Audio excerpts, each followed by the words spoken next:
तो आज की फिल्म में हमें 3 अलग अलग कहानियां दिखाई गई हैं जो एक दूसरे से बिल्कुल अलग हैं। इन कहानियों में दिखाया गया जब रात के 3 AM यानी कि 3 बजे का वक्त होता है तो उस वक्त सारी शैतानी आत्माएं जिंदा हो जाती हैं। लोगों के साथ अजीब हादसे पेश आते हैं। आज की हमारी पहली कहानी का नाम है द विग। हम एक विग शॉप को देखते हैं जहाँ पर विग्स बनाने का काम किया जाता था। इस दुकान को मे नाम की लड़की अपने मॉम डैड के साथ चला रही थी। मे काम काज में बहुत अच्छी होती है। वो बहुत मेहनत के साथ काम किया करती थी। मे की एक छोटी बहन भी थी जिसको कोई काम करने का बिल्कुल शौक नहीं था। एक दिन मे के मॉम डैड उन दोनों बहनों को घर पर अकेला छोड़कर किसी काम के सिलसिले में बाहर जाते हैं। तभी मे को एक लेडी बहुत ही अच्छे बाल बेच कर जाती है। जैसे ही मे उस बैग को जमीन पर रखती है वो अजीब तरह से हिलने लगा था। ये देखकर मे का डॉग भी वहाँ पर भौंक रहा होता है। खैर मे उन बालों को साफ करती और सुखाकर उनकी विग बनाने लगी थी। तभी उसके पीछे कोई हाथ उसे पकड़ने की कोशिश करता है। ये बात मे भी महसूस करती है कि जैसे उसके पीछे कोई खड़ा है, मगर जब ये पीछे देखती है तो वहाँ पर कोई भी नहीं था।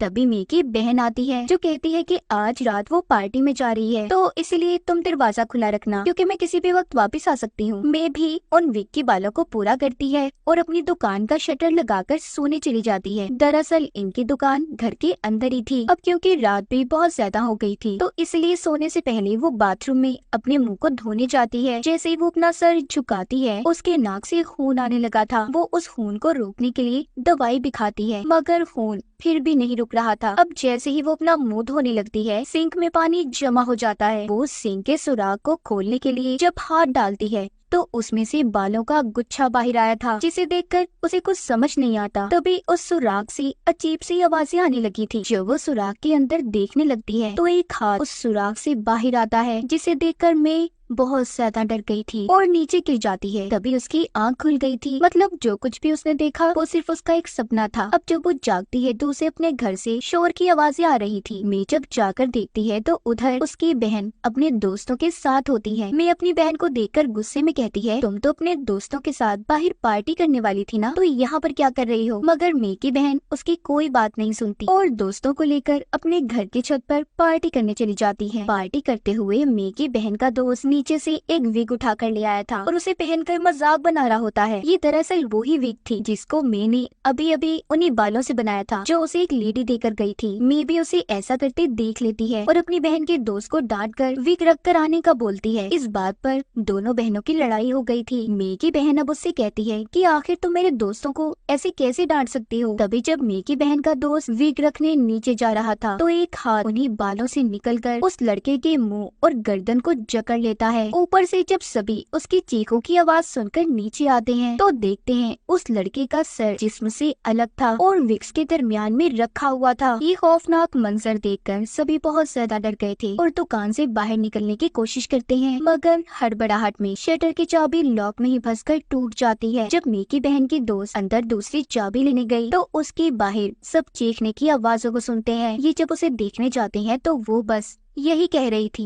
कि कोई मेरी मदद करे, इन लोगों को कुछ समझ नहीं आता। तभी वो हाथ उस लड़की की शर्ट से बाहर आता है और उसे देखकर दीवार में मारता है। वो उसे तब तक मारता रहता है जब तक वो मर नहीं जाती। ऐसा देखकर मे की बहन और उसका एक बचा हुआ आखिरी दोस्त छत की तरफ भागते हैं। मे के पाँव में चोट लग गई थी। यहीं पर मे की बहन का दोस्त भी इनसे अलग हो जाता है। तभी वो अपने सामने आत्मा को देखता है। दरअसल ये वही आत्मा थी जिसके बालों की मैंने विग बनाई थी। उसे ये बात बिल्कुल पसंद नहीं आई कि उसके बालों को किसी ने उतार दिया। वो लड़का अब उस आत्मा को देखकर डर जाता है और पीछे पड़ी नोकीली कीलों पर गिर गया था जो उसके जिस्म से आर पार हो जाती हैं। मे की बहन का आखिरी दोस्त भी मर जाता है। अब यहाँ पर सिर्फ मे और उसकी बहन ही बची थी। वो भागकर दोनों दोबारा से अपनी दुकान के अंदर आ जाती हैं। वहाँ पर एक थर्मल चैम्बर था जिसमें मे बालों को पिघलाने और सुखाने का काम क्या करती थी। मे की बहन कहती है देखो मैं बाहर जाती हूँ ताकि कोई मदद बुला सकूं, तुम इस थर्मल में ही बंद रहना। तभी वहाँ पर वही आत्मा जाती है जो मे को देखकर उस थर्मल को अच्छी तरह बंद कर देती है। फिर उसके बाद उसने उसके टेम्परेचर को बढ़ा दिया था। कुछ देर के बाद उधर मे की बहन भी आ गई थी। वो मे को उस थर्मल से निकालने की कोशिश करती है मगर उसका दरवाजा खुलने का नाम ही नहीं ले रहा था।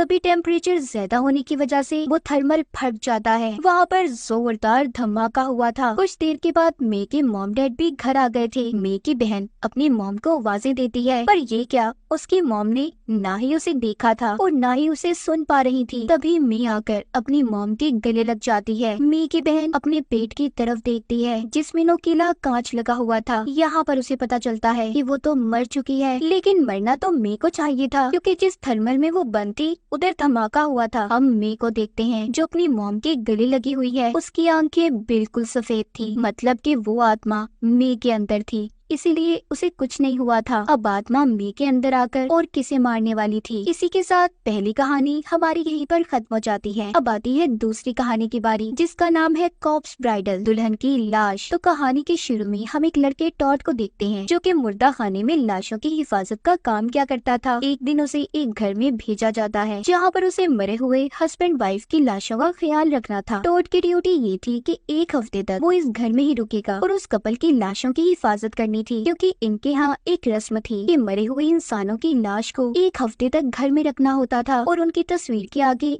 उनका पसंदीदा खाना भी, ताकि उनकी आत्मा को सुकून मिल सके। रात को टोड जब इस कपल के कमरे में सो रहा था तो वहाँ पर उनका एक शो पीस पड़ा खुद से चलने लगता है, मगर टोड इस बात पर ज्यादा ध्यान नहीं देता। सुबह का जब वो खाना बना रहा होता है तो उसे उस कमरे से आवाजें आती हैं जहाँ पर कपल की लाश को कोफिन ताबूत में रखा हुआ था। उधर जब वो जाकर देखता है तो वाइफ के ताबूत पर एक छिपकली बैठी हुई थी। टोड के जाते ही वो छिपकली वाइफ के ताबूत के अंदर चली गई थी और उस लड़की के कपड़ों में चली जाती है। जब टोड उस छिपकली को बाहर निकालने के लिए उस ताबूत को खोलता है तो देखता है कि लड़की के गले पर कट के निशान हैं जिन्हें सिया गया है। जैसे ही वो उस लड़की की लाश को हाथ लगाने लगता है तभी जो हस्बैंड का ताबूत था वो अपनी वाइफ के ताबूत से आकर टकरा जाता है। ऐसा लग रहा था कि मानो वो उसे रोकने की कोशिश कर रहा हो कि वो उसकी वाइफ को हाथ न लगाए, जिससे डरकर टोड वाइफ के कोफिन ताबूत को बंद करके दूसरे कमरे में चला गया था, जहाँ पर उसे एक बैग मिलता है जिसमें एक कैमरा और सीडी थी। जब ये उस कैमरे को देखता है तो उसमें उस लड़की की तस्वीरें मिलती हैं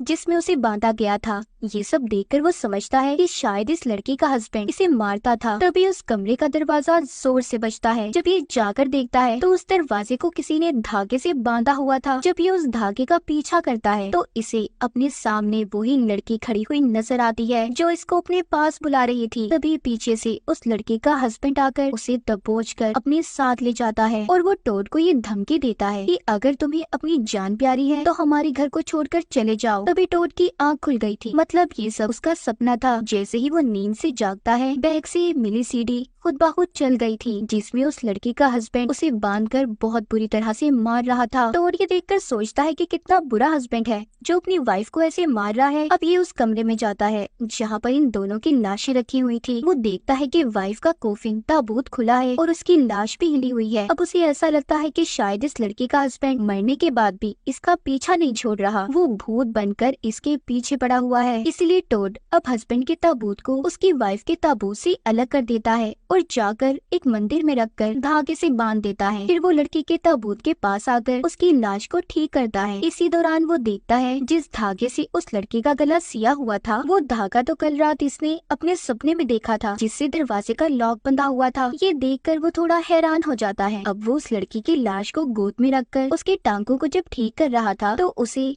वो इतनी प्यारी लगती है कि उसे पहली ही नजर में पसंद आ गई थी। इस तरह टोड हर वक्त उस लड़की का ख्याल रखता। वो उसकी लाश को हर जगह अपने साथ रखा करता था, यहाँ तक कि वो उसके साथ सोता भी। एक दिन जब वो सो रहा था तो उसे उसी मंदिर से आवाज आती है जहाँ पर उसने लड़के के हस्बैंड के ताबूत को रखा था। जब वो जाकर देखता है तो हैरान हो जाता है क्योंकि ताबूत खुला था और हस्बैंड की लाश गायब थी। जब ये वापस कमरे में आता है तो अब वहाँ से वाइफ की लाश भी गायब हो चुकी थी। टोड ये समझता है शायद ये सब उस लड़के के हस्बैंड की आत्मा कर रही है। तभी बेड के नीचे से एक हाथ निकलकर टोड के पाँव को पकड़ लेता है और एक कांच के टुकड़े को पकड़कर उसके पाँव में गाड़ देता है। इस तरह उसके पाँव से बहुत खून आने लगा था। तभी वो अपने पीछे हस्बैंड की लाश को देखता है जो एक कोने में पड़ी थी। यहाँ पर टोड को एक विजन ख्याल आता है। वो देखता है कि उस लड़की का हस्बैंड उसे बांधकर इसलिए रखा करता था क्योंकि वो अपनी जान लेने की कोशिश करती रहती। एक दिन बहुत ज्यादा कहने पर उसके हस्बैंड ने अपनी वाइफ को खोल तो दिया, जिसके बाद उसने अपने हाथ में एक टूटे हुए शोपीस का टुकड़ा लेकर पहले अपने हस्बैंड के गले को काटा, फिर बाद में अपना गला काट दिया। इस तरह उन दोनों की मौत हो गई और इस घर में जो कुछ भी हो रहा था